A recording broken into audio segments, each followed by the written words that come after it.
Whoever has made a voyage up the Hudson must remember the Catskill Mountains. They are a dismembered branch of the great Appalachian family and are seen away to the west of the river, swelling up to a noble height and lording it over the surrounding country. Every change of season, every change of weather, indeed every hour of the day, produces some change in the magical hues and shapes of these mountains, and they are regarded by all the good wives far and near as perfect barometers. When the weather is fair and settled, they are clothed in blue and purple and print their bold outlines on the clear evening sky. But sometimes, when the rest of the landscape is cloudless, they will gather a hood of gray vapors about their summits, which, in the last rays of the setting sun, will glow and light up like a crown of glory.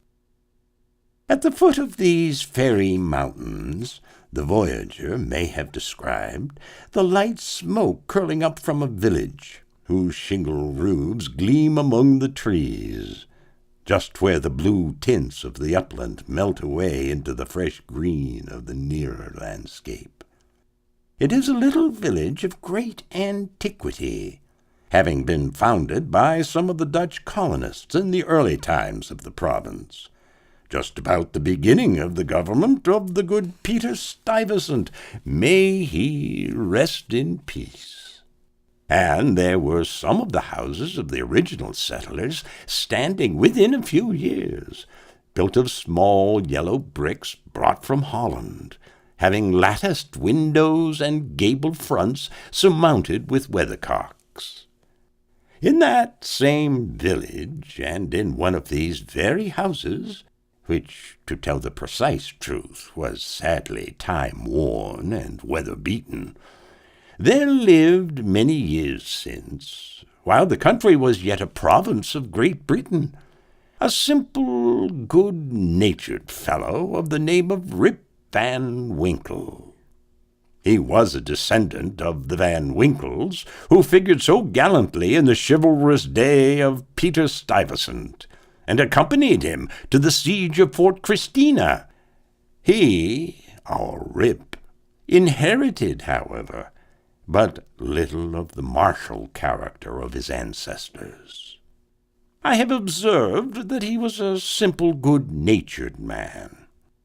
He was, moreover, a kind neighbor, and an obedient, hen-pecked husband.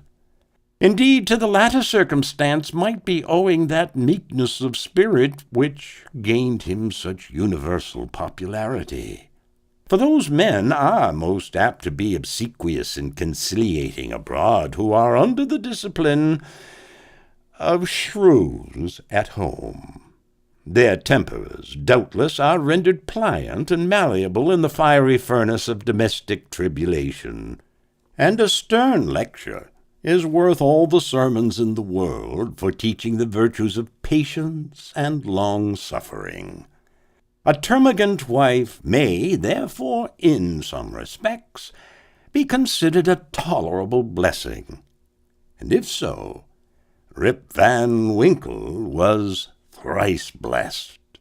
Certain it is that he was a great favorite among all the good wives of the village, who, as usual with the amiable sex, took his part in all family squabbles, and never failed, whenever they talked those matters over in their evening gossipings, to lay all the blame on Dame Van Winkle.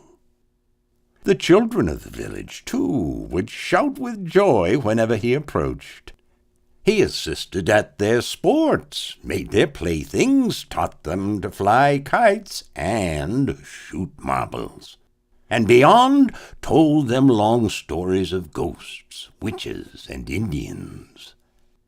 Whenever he went dodging about the village, he was surrounded by a troop of them hanging on his skirts, clambering on his back, and playing 1,000 tricks on him with impunity, and not a dog would bark at him throughout the neighborhood.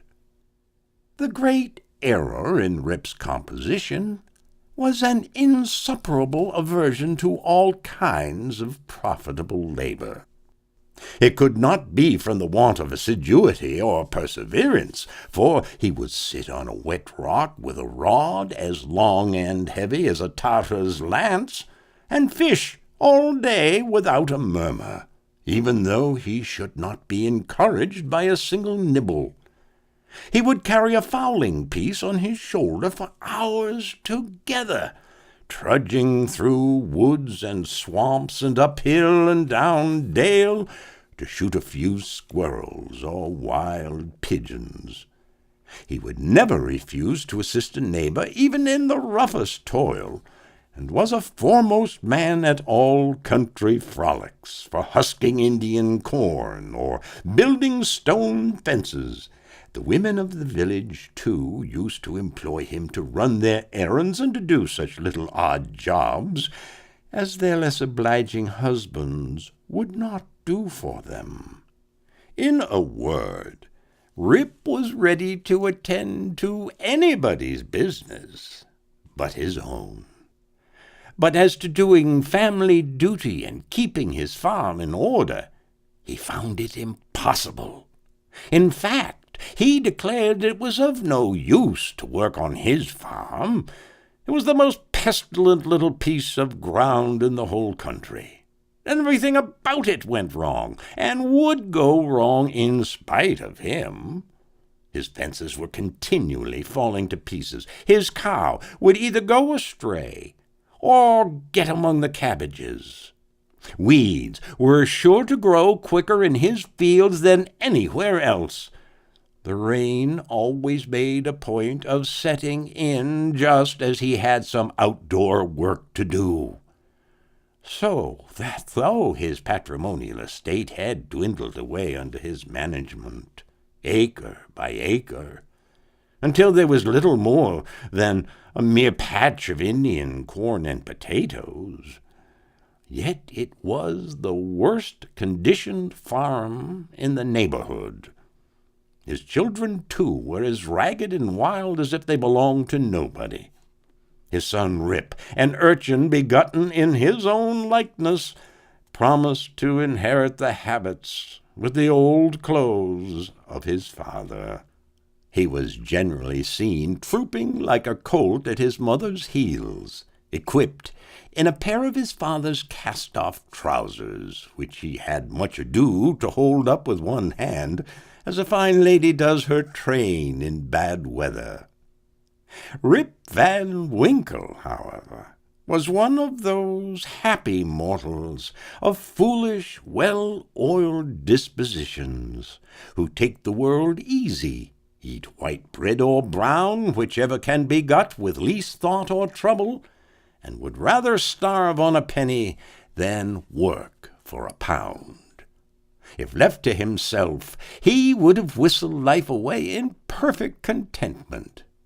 But his wife kept continually dinning in his ears about his idleness, his carelessness, and the ruin he was bringing on his family. Morning, noon, and night, her tongue was incessantly going, and everything he said or did was sure to produce a torrent of household eloquence.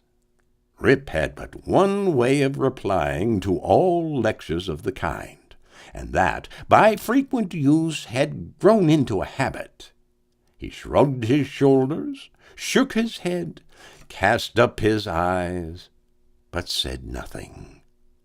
This, however, always provoked a fresh volley from his wife, so that he was fain to draw off his forces and take to the outside of the house, the only side which, in truth, belongs to a hen-pecked husband.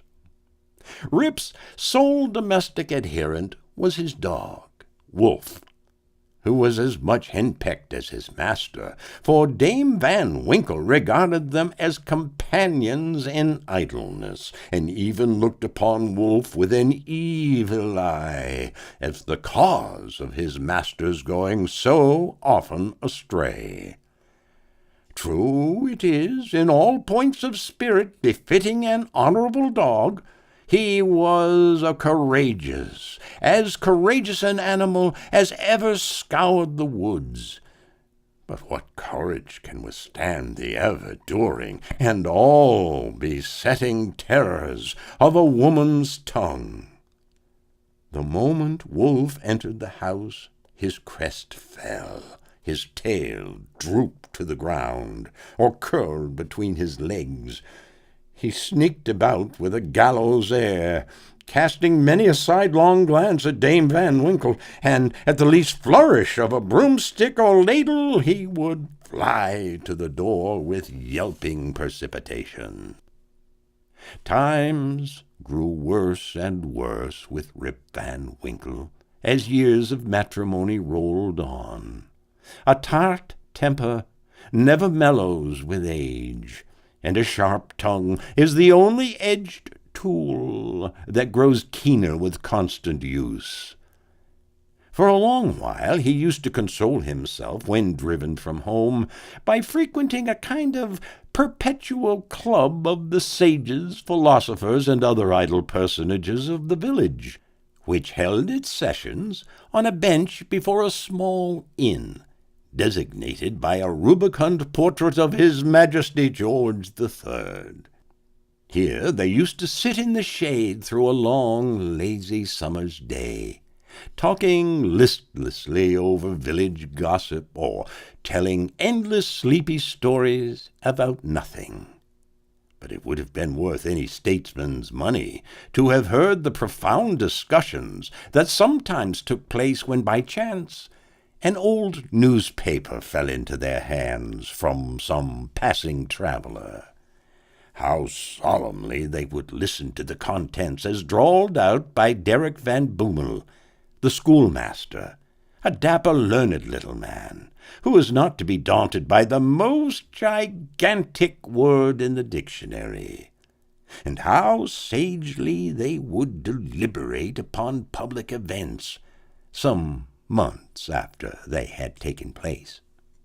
The opinions of this junto were completely controlled by Nicholas Vedder, a patriarch of the village and landlord of the inn, at the door of which he took his seat from morning till night, just moving sufficiently to avoid the sun, and keep in the shade of a large tree, so that the neighbors could tell the hour by his movements as accurately as by a sundial.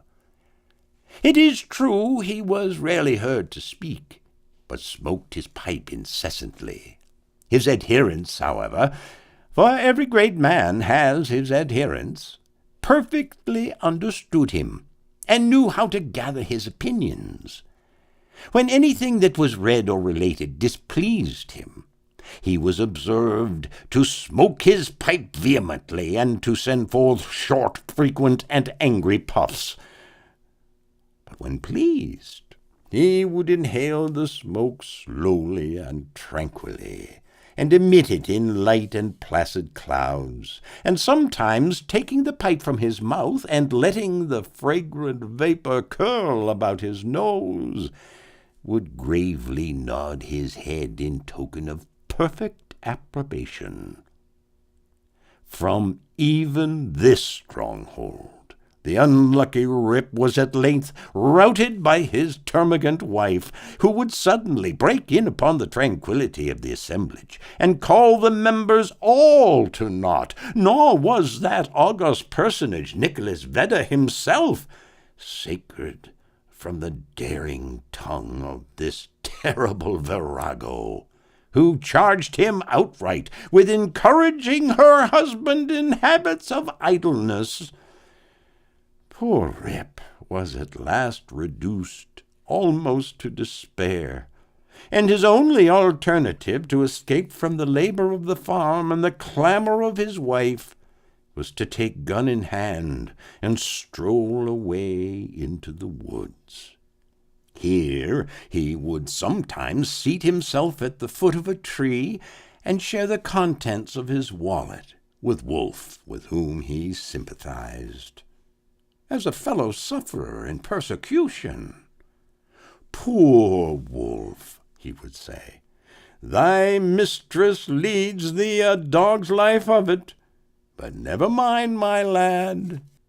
Whilst I live, thou shalt never want a friend to stand by thee." Wolf would wag his tail, look wistfully in his master's face, and if dogs can feel pity, I verily believe he reciprocated the sentiment with all his heart. In a long ramble of the kind of a fine autumnal day, Rip had unconsciously scrambled to one of the highest parts of the Catskill Mountains. He was after his favorite sport of squirrel shooting, and the still solitudes had echoed and re-echoed with the reports of his gun.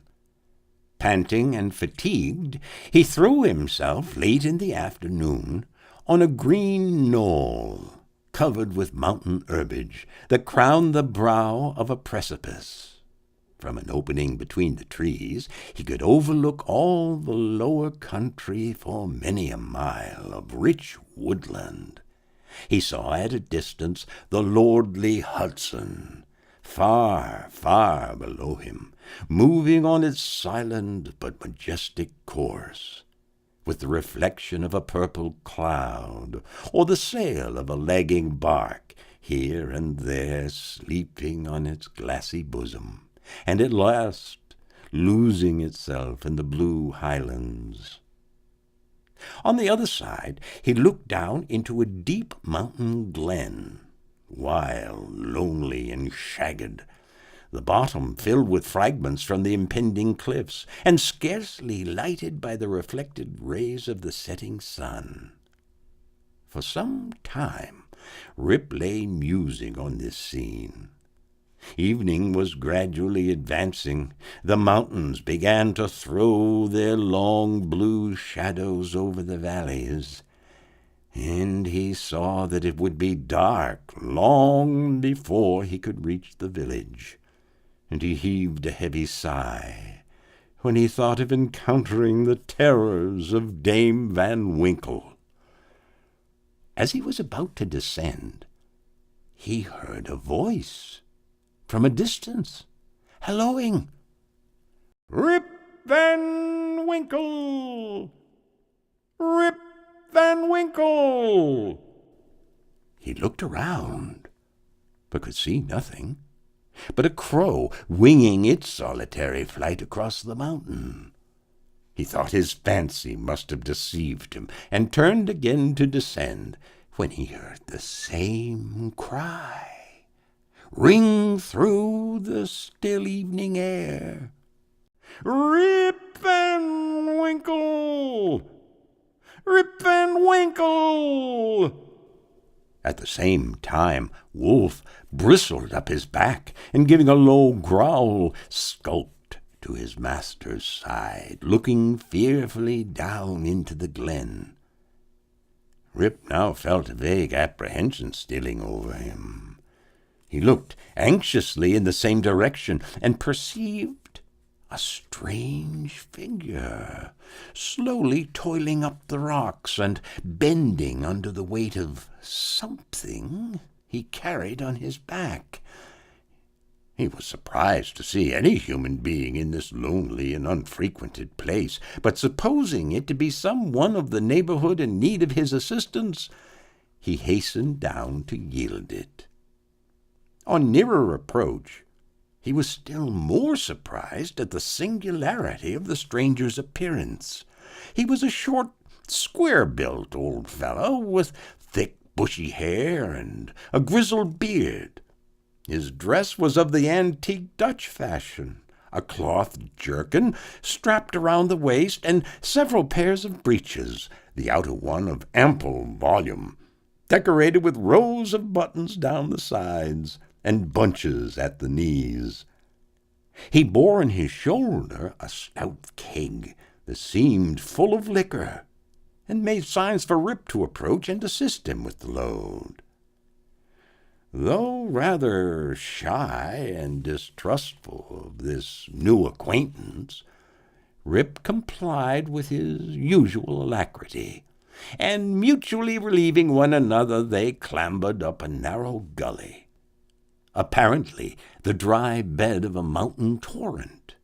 As they ascended, Rip every now and then heard long, rolling peals like distant thunder that seemed to issue out of a deep ravine, or rather cleft between lofty rocks toward which their ragged path conducted. He paused for an instant, but supposing it to be the muttering of one of those transient thunder showers which often take place in mountains' heights, he proceeded. Passing through the ravine, they came to a hollow, like a small amphitheater, surrounded by perpendicular precipices, over the brinks of which impending trees shot their branches, so that you only caught glimpses of the azure sky and the bright evening cloud. During the whole time, Rip and his companion had labored on in silence, for though the former marveled greatly what could be the object of carrying a keg of liquor up this wild mountain, yet there was something strange and incomprehensible about the unknown that inspired awe and checked familiarity. On entering the amphitheater, new objects of wonder were to be seen. On a level spot in the center was a company of odd-looking persons playing at ninepins. They were dressed in quaint, outlandish fashion.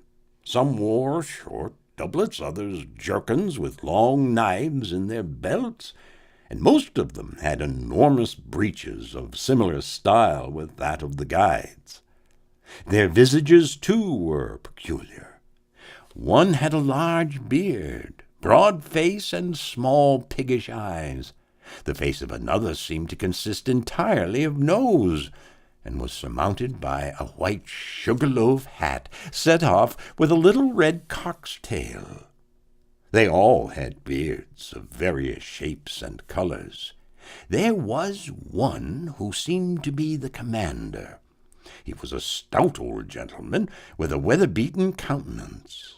He wore a laced doublet, broad belt and hanger, high-crowned hat and feather, red stockings, and high-heeled shoes, with roses in them.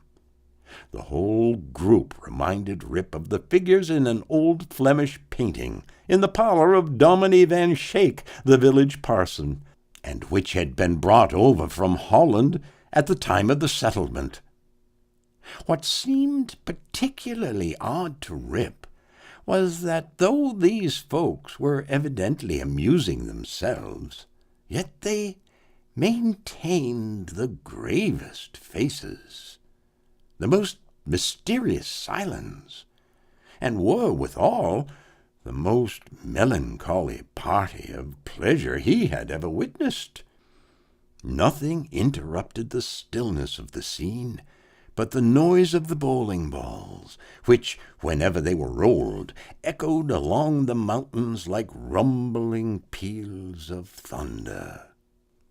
As Rip and his companion approached them, they suddenly desisted from their play, and stared at him with such fixed, statue-like gaze, and such strange, uncouth, lackluster countenances, that his heart turned within him, and his knees smote together. His companion now emptied the contents of the keg into large flagons, and ordered Rip to serve the company. He obeyed with fear and trembling. They quaffed the liquor in profound silence, and then returned to their game. By degrees Rip's awe and apprehension subsided, He even ventured, when no eye was fixed upon him, to taste the beverage, which he found had much of the flavor of excellent Hollands. He was naturally a thirsty soul, and was soon tempted to repeat the draught. One taste provoked another, and he reiterated his visits to the flagon so often that at length his senses were overpowered, his eyes swam in his head gradually declined, and he fell into a deep sleep. On waking, he found himself on the green knoll from whence he had first seen the old man of the glen. He rubbed his eyes. It was a bright, sunny morning. The birds were hopping and twittering among the bushes, and the eagle was wheeling aloft and breasting the pure mountain breeze. Surely, thought Rip, I have not slept here all night. He recalled the occurrences before he fell asleep. The strange man with a keg of liquor, the mountain ravine, the wild retreat among the rocks, the woe-begone party at Ninepins, the flagon. Oh, that flagon, that wicked flagon, thought Rip. What excuse shall I make up to Dame Van Winkle?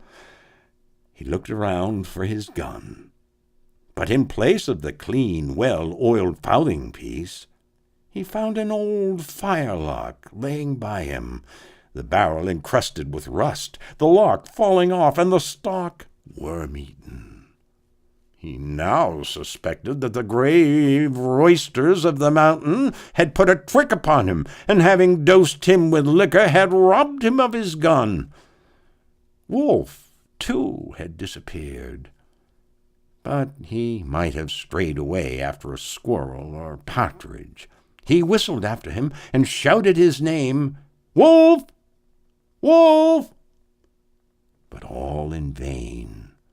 The echoes repeated his whistle and shout, but no dog was to be seen. He determined to revisit the scene of the last evening's gamble, and if he met with any of that party, to demand his dog and gun. Yes. And as he rose to walk, he found himself stiff in the joints and wanting in his usual activity. These mountain beds do not agree with me, thought Rip. And if this frolic should lay me up with a bit of the rheumatism, I shall have a blessed time with Dame Van Winkle. With some difficulty he got down into the glen. He found the gully up which he and his companion had ascended the preceding evening. But, to his astonishment, a mountain stream was now foaming down it, leaping from rock to rock and filling the glen with babbling murmurs. He, however, made shift to scramble up its sides, working his toilsome way through thickets of birch, sassafras, and witch hazel, and sometimes tripped up or entangled by the wild grapevines that twisted their coils or tendrils from tree to tree, and spread a kind of network in his path. At length he reached to where the ravine had opened through the cliffs to the amphitheater, but no traces of such opening remained. The rocks presented a high, impenetrable wall, over which the torrent came tumbling in a sheet of feathery foam, and fell into a broad, deep basin, black from the shadows of the surrounding forest. Here, then, poor Rip was brought to a stand. He again called and whistled after his dog. He was only answered by the cawing of a flock of idle crows, sporting high in air above a dry tree that o'erhung a sunny precipice, and who, secure in their elevation, seemed to look down and scoff at the poor man's perplexities. What was to be done? The morning was passing away, and Rip felt famished for want of his breakfast. He grieved to give up his dog and gun. He dreaded to meet his wife, but it would not do to starve among the mountains. He shook his head, shouldered the rusty firelock, and with a heart full of trouble and anxiety, turned his steps homeward. As he approached the village, he met a number of people, but none whom he knew, which somewhat surprised him, for he had thought himself acquainted with every one in the county round. Their dress, too, was of a different fashion from that to which he was accustomed. They all stared at him, with equal marks of surprise, and whenever they cast their eyes upon him, invariably stroked their chins. The constant recurrence of this gesture induced Rip involuntarily to do the same, when, to his astonishment, he found his beard had grown a foot long. He had now entered the skirts of the village. A troop of strange children ran at his heels, hooting after him and pointing at his gray beard. The dogs, too, not one of which he recognized for an old acquaintance, barked at him as he passed. The very village was altered. It was larger and more populous. There were rows of houses which he had never seen before, and those which had been his familiar haunts had disappeared. Strange names were over the doors, strange faces at the windows. Everything was strange. His mind now misgave him. He began to doubt whether both he and the world around him were not bewitched. Surely this was his native village, which he had left but the day before. There stood the Catskill Mountains. There ran the Silver Hudson at a distance. There was every hill and dale precisely as it had always been. Rip was sorely perplexed. That flagon last night, thought he, has addled my poor head sadly. It was with some difficulty that he found the way to his own house, which he approached with silent awe, expecting every moment to hear the shrill voice of Dame Van Winkle. He found the house gone to decay, the roof fallen in, the windows shattered, and the doors off the hinges. A half-starved dog that looked like Wolf was skulking about it.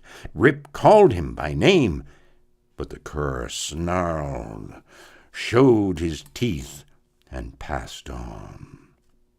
Oh, this was an unkind cut indeed. My very dog, sighed poor Rip, has forgotten me. He entered the house, which, to tell the truth, Dame Van Winkle had always kept in neat order. It was empty, forlorn, and apparently abandoned. This desolateness overcame all his connubial fears. He called loudly for his wife and children. The lonely chambers rang for a moment with his voice, and then all again was silence. He now hurried forth and hastened to his old resort, the village inn, but it too was gone. A large, rickety wooden building stood in its place, with great gaping windows, some of them broken and mended with old hats and petticoats, and over the door was painted, "The Union Hotel by Jonathan Doolittle," instead of the great tree that used to shelter the quiet little Dutch inn of yore. There now was reared a tall, naked pole, with something on the top that looked like a red nightcap, and from it was fluttering a flag on which was a singular assemblage of stars and stripes. All this was strange and incomprehensible. He recognized, though, the face of King George, under which he had smoked so many a peaceful pipe. But even this was singularly transfigured. The red coat was changed for one of blue and buff. A sword was held in the hand instead of a scepter. The head was decorated with a cocked hat, and underneath was painted in large characters, General Washington. There was, as usual, a crowd of folk about the door, but none that Rip recollected. The very character of the people seemed changed. There was a busy, bustling, disputatious tone about it, instead of the accustomed phlegm and drowsy tranquillity.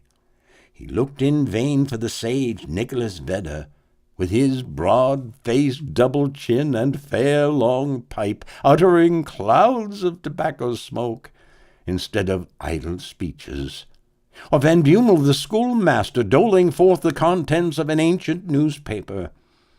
In place of these, a lean, bilious-looking fellow, with his pockets full of handbills, was haranguing vehemently about rights of citizens, elections, members of Congress, liberty, Bunker's Hill, heroes of '76, and other words which were a perfect tower of babbled jargon to the bewildered Van Winkle. The appearance of Rip, with his long grizzled beard, his rusty fowling piece, his uncouth dress, and an army of women and children at his heels, soon attracted the attention of the tavern politicians. They crowded round him, eyeing him from head to foot with great curiosity. The orator bustled up to him, and drawing him partly aside, inquired on which side he voted. Rip stared in vacant stupidity. Another short but busy little fellow pulled him by the arm, and rising on tiptoe, inquired in his ear whether he was Federal or Democrat. Rip was equally at a loss to comprehend the question, when a knowing, self-important old gentleman in a sharp cocked hat made his way through the crowd, putting them to the right and putting them to the left with his elbows as he passed, and planting himself before Van Winkle with one arm akimbo, the other resting on his cane, his keen eyes and sharp hat penetrating, as it were, into his very soul, demanded in an austere tone what brought him to the election, with a gun on his shoulder and a mob at his heels, and whether he meant to breed a riot in the village. "Alas, gentlemen," cried Rip, somewhat dismayed, "I am a poor, quiet man, a native of the place, and a loyal subject of the king. God bless him." Here a general shout burst from the bystanders. "A Tory! A Tory! A spy! A refugee! Hustle him away! Away with him!" It was with great difficulty that the self-important man in the cocked hat restored order, and having assumed a tenfold austerity of brow, demanded again of the unknown culprit what he came there for, and whom he was seeking. The poor man humbly assured him that he certainly meant no harm, but merely came there in search of some of his neighbors who used to keep about the tavern. "Well, who are they? Name them." Rip bethought himself a moment, and inquired, "Where's Nicholas Vedder?" There was a silence for a little while, when an old man replied in a thin, piping voice, "Nicholas Vedder? Why, he is dead and gone these 18 years. There was a wooden tombstone in the churchyard that used to tell all about him, but that's rotten and gone too." "Where's Brom Dutcher?" "Oh, he went away to the army in the beginning of the war. Some say he was killed at the storming of Stony Point. Others say he was drowned in a squall at the foot of Antony's Nose. I don't know. He never came back again." "Where's Van Bummel, the schoolmaster?" He went off to the wars, too, was a great militia general, and is now in Congress." Rip's heart died away at hearing of these sad changes in his home and friends, and finding himself thus alone in the world. Every answer puzzled him, too, by treating of such enormous lapses of time and of matters which he could not understand. War, Congress, Stony Point. He had no courage to ask after any more friends, but cried out in despair, "Does nobody here know Rip Van Winkle?" "Oh, Rip Van Winkle!" exclaimed two or three. "Oh, to be sure, that's Rip Van Winkle yonder, leaning against the tree." Rip looked, and beheld a precise counterpart of himself as he went up the mountain, apparently as lazy and certainly as ragged. The poor fellow was now completely confounded. He doubted his own identity and whether he was himself or another man. In the midst of his bewilderment, the man in the cocked hat demanded who he was and what was his name. "God knows," exclaimed he, at his wit's end. "I'm not myself. I'm somebody else. That's me yonder. No, that's somebody else got into my shoes.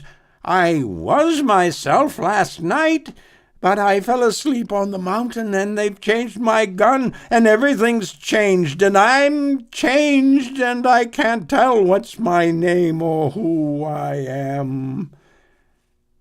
Bystanders now began to look at each other, nod, wink significantly, and tap their fingers against their foreheads.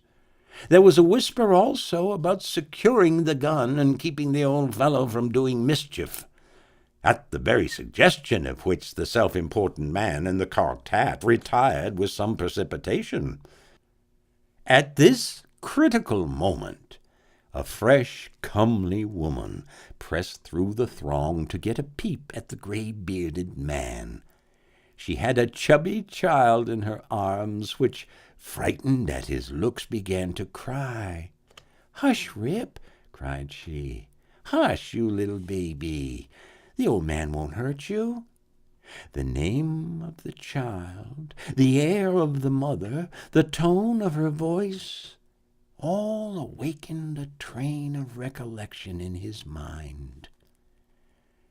"What is your name, my good woman?" asked he. "Judith Gardiner. And your father's name?" "Ah, poor man, Rip Van Winkle was his name. But it's 20 years since he went away from home with his gun, and never has been heard of since.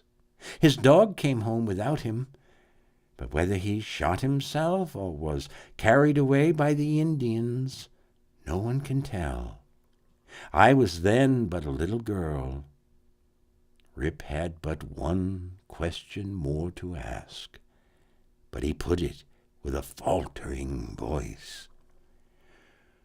"Where's your mother?" "Oh, she too had died but a short time since. She broke a blood vessel in a fit of passion at a New England peddler." There was a drop of comfort, at least, in this intelligence. The honest man could contain himself no longer. He caught his daughter and her child in his arms. "I am your father," cried he. "Young Rip Van Winkle once, old Rip Van Winkle now. Does nobody know poor Rip Van Winkle?" All stood amazed, until an old woman, tottering out from among the crowd, put her hand to her brow, and peering under it in his face for a moment, exclaimed, "Sure enough, it is Rip Van Winkle. It is himself.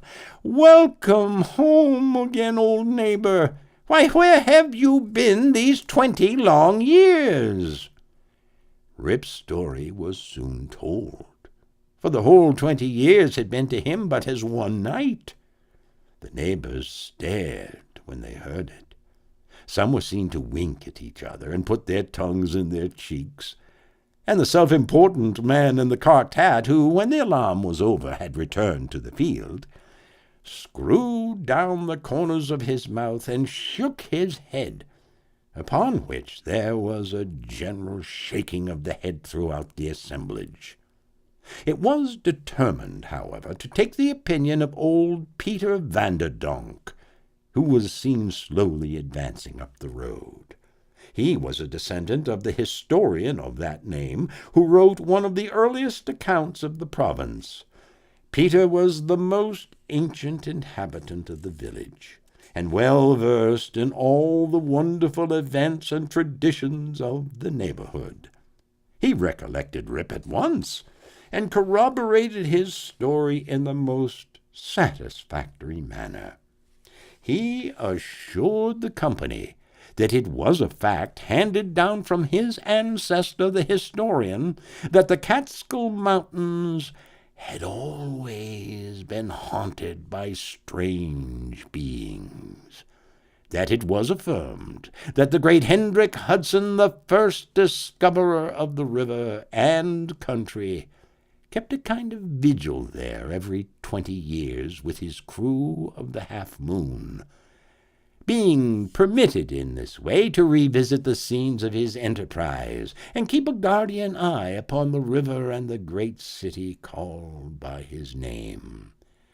That his father had once seen them in their old Dutch dresses playing at ninepins in a hollow of the mountain, and that he himself had heard one summer afternoon the sound of their bowling balls like distant peals of thunder. To make a very long story short, the company broke up and returned to the more important concerns of the election. Rip's daughter took him home to live with her. She had a snug, well-furnished house, and a stout, cheery farmer for a husband, whom Rip recollected for one of the urchins that used to climb upon his back. As to Rip's son and heir, who was the ditto of himself, seen leaning against the tree, he was employed to work on the farm, but evinced a hereditary disposition to attend to anything else but his business. Rip now resumed his old walks and habits. He soon found many of his former cronies, though all rather the worse for the wear and tear of time, and preferred making friends among the rising generation, with whom he soon grew into great favor.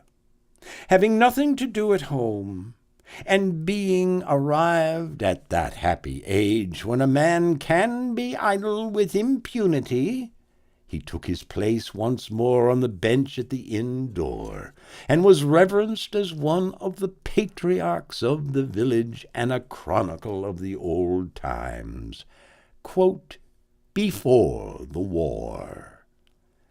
It was some time before he could get into the regular track of gossip, or could be made to comprehend the strange events that had taken place during his long nap.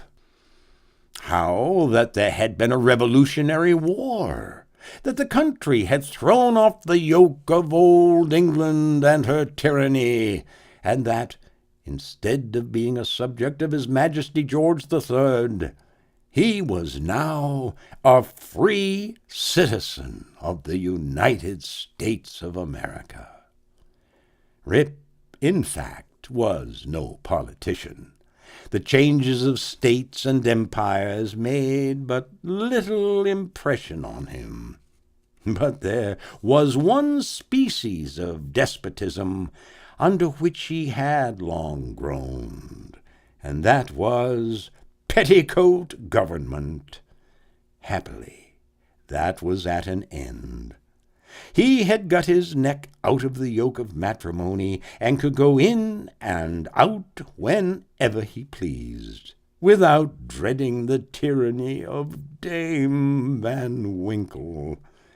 Whenever her name was mentioned, however, he shook his head, shrugged his shoulders, and cast up his eyes, which might pass either for an expression of resignation to his fate or joy at his deliverance.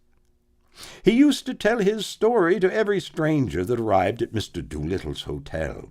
He was observed, at first, to vary on some points every time he told it, which was, doubtless, owing to his having so recently awaked.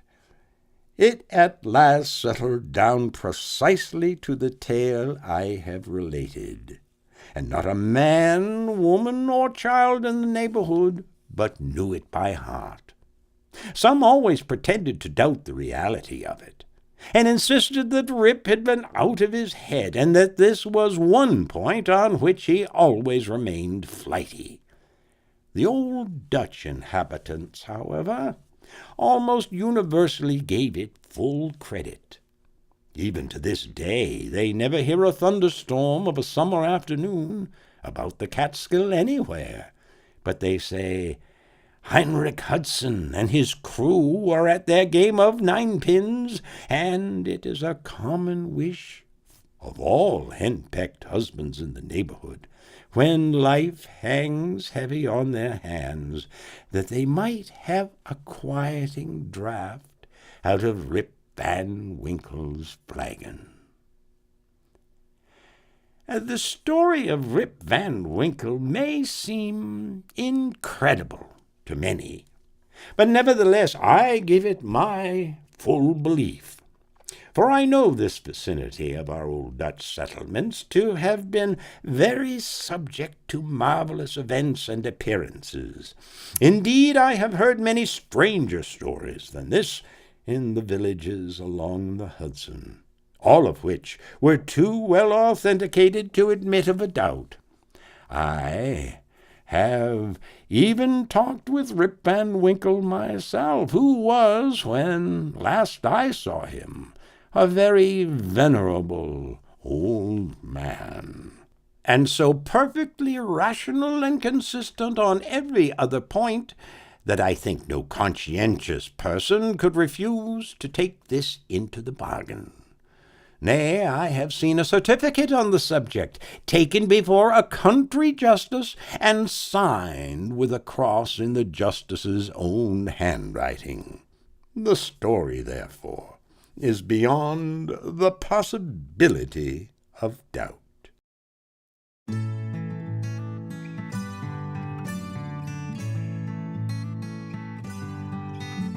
Narrator notes: Washington Irving's Rip Van Winkle first captured the American imagination during the infancy of the nation itself in the early 1820s, and he has been with us ever since.